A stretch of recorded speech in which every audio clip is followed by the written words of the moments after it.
Sebastian Vettel will officially retire from F1 after this season. There was a time when he was the best out there, but now things don't seem that good. And fans can't stop asking what's going on, and what will be the future of Sebastian Vettel in Formula 1. Well, let's dive into the subject and see what we can find.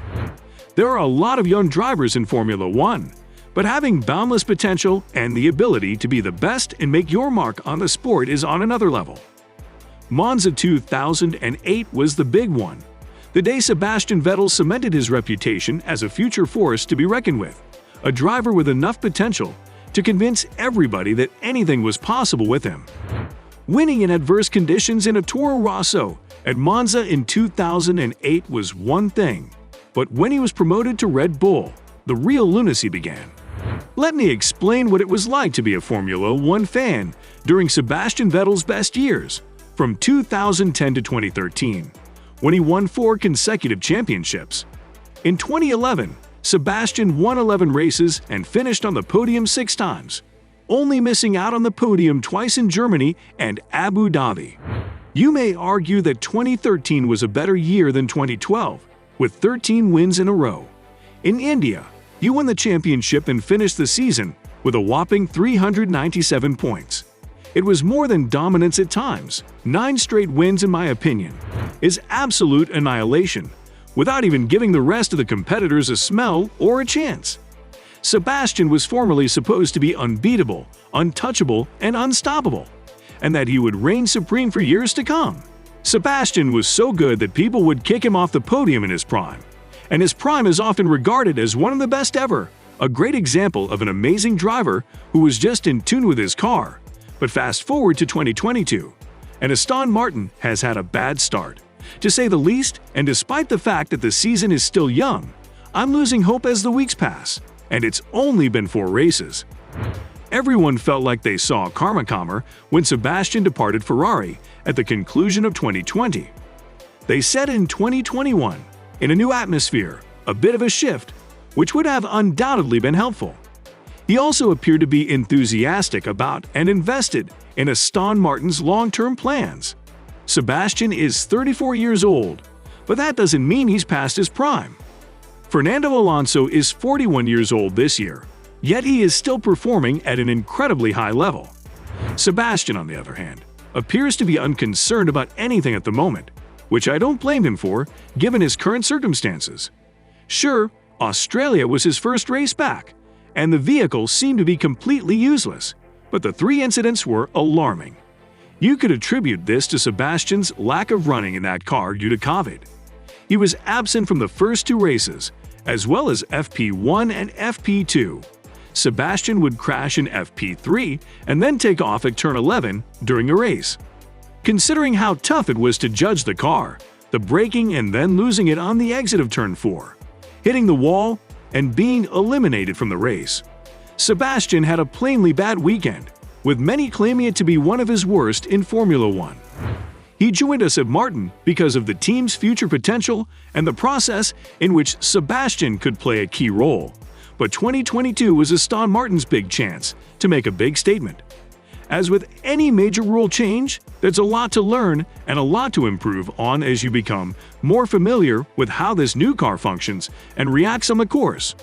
In any case, the current Aston Martin AMR 22 appears to be a handful, as it appears to be exceedingly difficult to manage, and not the car Aston Martin hoped to have this season. It's no secret that Sebastian had considered retiring after the 2020 season, and following a disappointing final year with Ferrari, his emotions were low. If he was already 1 foot out the door, it makes everyone wonder if he'll be heading that way again. Could it be a little bit simpler for him to ponder leaving Formula 1 if he feels like he's wasting his time or that he doesn't have the right car and can't achieve much? Most of the experts had the same thought before the start of the season. They thought that this could be the last season for Sebastian Vettel if Aston Martin really didn't hit the ground running. He doesn't need to prove anything. He's won 4 straight titles and dominated the sport for many years.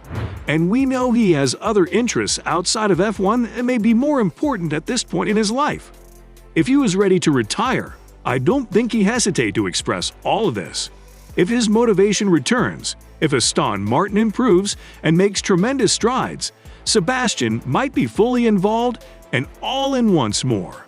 Sebastian's being in that position is a bit of a shame because the vehicle appears to be the poorest on the field right now. What I'm concerned about is Sebastian Vettel's legacy being tarnished or people forgetting about it or not holding it in such high respect because they may have faded or been unable to perform as well as he once did. Prime Sebastian Vettel is one of the greatest Formula One drivers of all time and one of the greatest primes many people have ever witnessed. Of course, you can't stay in your prime forever, and if he called time tomorrow, I remember Sebastian for being so wonderful that he once scared me. Sebastian is an interesting case because he went from being one of the circuit's most despised drivers to one of its most adored. He's also one of F1's funniest drivers, but he's also a highly bright driver who, after his career is over, I believe will play a significant part in the sport. Sebastian has so much to contribute on the outside that I could see him in an advising role, or maybe a high-ranking position in F1 or possibly the FIA.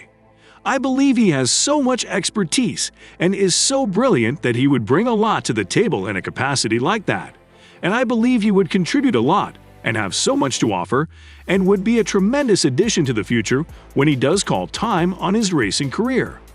Sebastian Vettel may be able to continue driving in Formula One for many years to come. I'd like to briefly mention Fernando Alonso because, in my opinion, he still dragged every last ounce of performance out of the car he was in. I believe Sebastian struggles a little bit more when he's under that kind of pressure. And I believe Fernando never really dropped off to the point where people begin to question his legacy or achievements. I don't believe it is justified for Sebastian, and I believe that is one of the reasons why some people are now criticizing his accomplishments. Sebastian Vettel is a man who has demolished a sport for a long time. So, will he retire at the end of the season? Well, there are many things that point out that he will. But again, he is in love with sports, so maybe he will stick it a little longer. There is no actual way to figure this out. The only option that any of us has is to wait for the end of the season, or for an official word from Sebastian. Guys, these was all for today. Do let us know what your thoughts are about Sebastian Vettel's retirement. Do you think he will retire after this season? Do you think he will push a little further? Let us know in the comments. Bye-bye. I will see you at the next one.